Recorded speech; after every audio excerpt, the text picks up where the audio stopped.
breakfast tacos. 4 strips of bacon, 4 large eggs, salt and pepper to taste, quarter cup of shredded cheddar cheese, 4 small flour tortillas, salsa for serving. Cook the bacon in a large skillet over medium heat until crispy. Remove the skillet and set aside. In the same skillet, crack the eggs and season with salt and black pepper.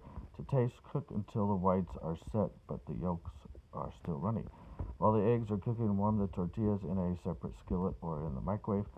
To assemble the tacos, place a tortilla on a plate and top with a quarter of the cooked bacon, 1 cooked egg, and a sprinkle of shredded cheese. Repeat with remaining tortillas, bacon, eggs, and cheese. Serve the tacos with salsa on the side if desired.